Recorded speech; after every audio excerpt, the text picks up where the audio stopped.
Mr. Speaker, I rise this morning to provide this Honorable House with an update on the Caroline Bay development and to provide the House with an interim report describing how we see the development progressing.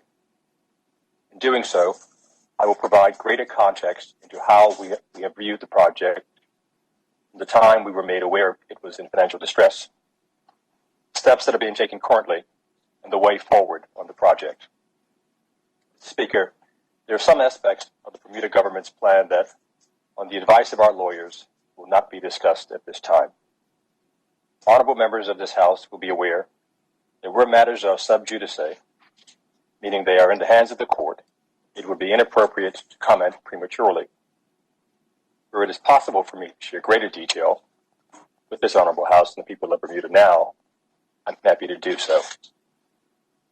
Speaker, the sad history of the project is well known, and I've written in detail previously about how, beginning in June 2019, both the Tranche B and C lenders formally notified the developers and the government of their demands to be repaid immediately due to the events of default having occurred. Consequently, and contrary to comments made by the developers in the media, the government legally had to meet its obligations under the loan and guarantee agreements. Specifically, the demand under the Tranche B agreements were received on the 19th of August 2019 and required payment within 45 days by the 3rd of October 2019. Mr. Speaker, the government acted quickly to first secure sufficient liquidity to meet its immediate obligations and provide contingency while it examined any other exposure. On the 17th of September 2019, we closed on a $200 million credit facility with local financial institutions. Following that, we exercised our option as guarantors under the Tranche B loan agreements to purchase rather than pay off the loan.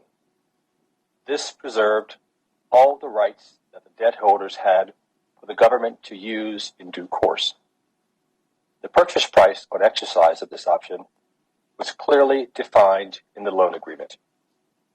This included the $85 million principal, accrued and unpaid interest, and legal expenses of the Tranche B lender for the transaction. Additionally, it required a 4% prepayment premium of $3.4 million. Again, contrary to a statement made that the government unnecessarily paid a $10 million prepayment penalty, resulting in a total purchase price of $88,472,958.32. The transaction closed on the 19th of September 2019. Mr. Speaker, having satisfied the Tranche B obligations, we then negotiated purchasing the Tranche C loans from Arch and Axis. The purchase price was limited to $75 million principal plus $5 million of guaranteed interest. Thus, total consideration was $90 million, and the transaction closed on the 7th of October 2019.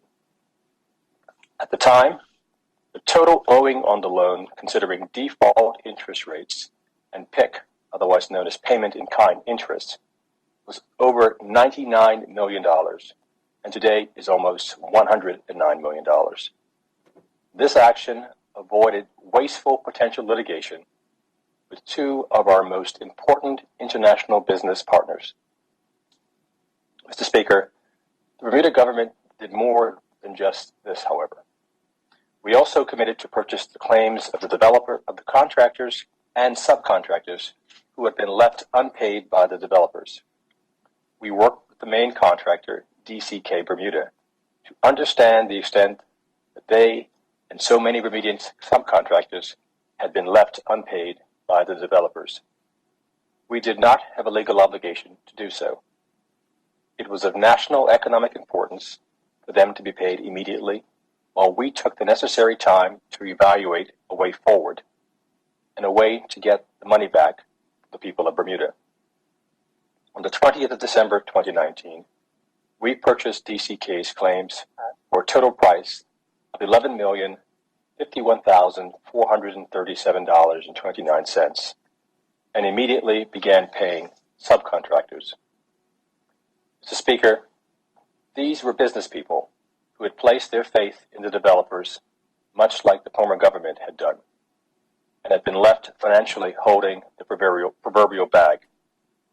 We used the new borrowing to purchase their claims and added them to the amounts paid on the loans outstanding and the interest on those loans to arrive at what the Bermuda government is owed on the Caroline Bay project. Mr. Speaker, I set out in précis the steps the Bermuda government has taken to date. We raised $200 million in bank debt at 4.25%. We acquired the defaulted loans from the Tranche B and Tranche C lenders. We acquired claims from contractors and subcontractors, thereby providing them with the funding that they had been outstanding for over a year. We bought the Tranche B and Tranche C loans to satisfy our legal obligations and to provide us with the full suite of legal remedies available to the previous debt holders. We applied to the Supreme Court of Bermuda and were successful in appointing joint provisional liquidators from leading accounting and audit firm EY over operating company Georges Bay Limited. Mr. Speaker, the Bermuda government now has a 98.8% of the claims outstanding against Georges Bay Limited. To date, the developers have not paid anything on the outstanding claims. Surprisingly, they commenced a public relations campaign to encourage the Bermuda government to provide them with a second chance on the deal. We have made detailed comments in the press as to why we will not engage in a second transaction with them, so there is little benefit to repeating those statements here, except to reiterate that the recent revelation that Starwood Capital had not agreed to provide financing on this deal came as a surprise to the Bermuda government as well. This having been alleged on numerous occasions since December of 2019 by the developers. Mr. Speaker, joint provisional liquidators, or JPLs, are independent and are under the sanction of the Bermuda courts. By law, they are entitled to have access to all books and records of an insolvent company so as to examine what rights the company may have against parties involved for the benefit of creditors. That investigation began on their appointment, and to date they have concluded initial interviews with each of the directors and have been provided with access to the records of the law firm representing GBL and the auditors for the company. Access to the files of GBL and the books and records held by their directors continue to be provided to the JPLs as well. The JPLs are undertaking several actions on the behalf of the company in the best interests of the creditors as a whole. Firstly, they are assessing the affairs of the company and are reviewing the statements, bank records, emails, and corporate documents to determine what steps were taken inside the company and where funds have been spent. Once they have completed this exercise, they will be in a position to determine if any party associated with the insolvent company bears any liability and or responsibility for the massive losses visited on the people of Bermuda. Secondly, Mr. Speaker, they are engaged in a construction review process to determine what the status of the various buildings are and what work needs to be concluded in the very near term to maintain the best value in the company's assets. The review includes an assessment of what it would cost to complete the project as currently designed and what, in the current market, its best use might be. Finally, Mr. Speaker, they will engage in a process to sell the company's assets so as to raise funds to satisfy creditor claims. This part of the process is at an early stage and will be determined over the next few months while the above steps are underway. As the largest creditor and the only secured creditor in the process, the Bermuda government is well placed to be paid the proceeds of any sale or to receive the assets as partial payment of funds owed. Mr. Speaker, I'm certain that honorable members will be united in supporting the efforts of the JPLs to bring clarity to this project and holding accountable all who are deemed responsible for the losses the people of Bermuda have suffered.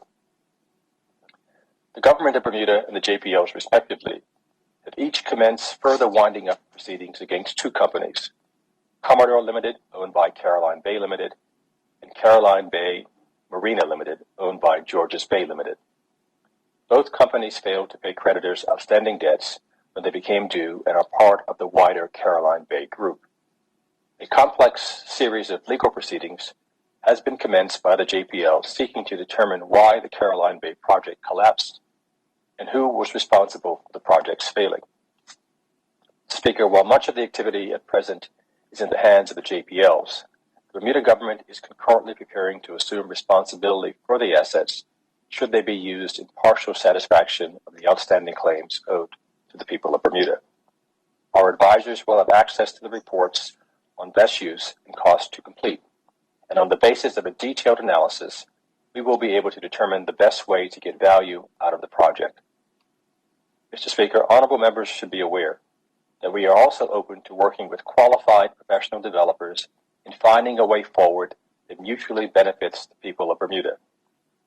We are intentionally setting a high bar, however, for any potential partnership. Partners will have to demonstrate a history of successful work on projects of the size and scope represented by Caroline Bay, and will have to have capital they can commit to the project in the form of actual cash equity alongside the Bermuda government. We will also insist that they have the highest integrity, all of which must be the case before they can be even considered. Mr. Speaker, as I said previously, the land at Caroline Bay continues to represent an important opportunity for Bermuda. The economics of the development must be recast and devised with a realistic view of the world economy. This opportunity is too important to squander. Thank you, Mr. Speaker.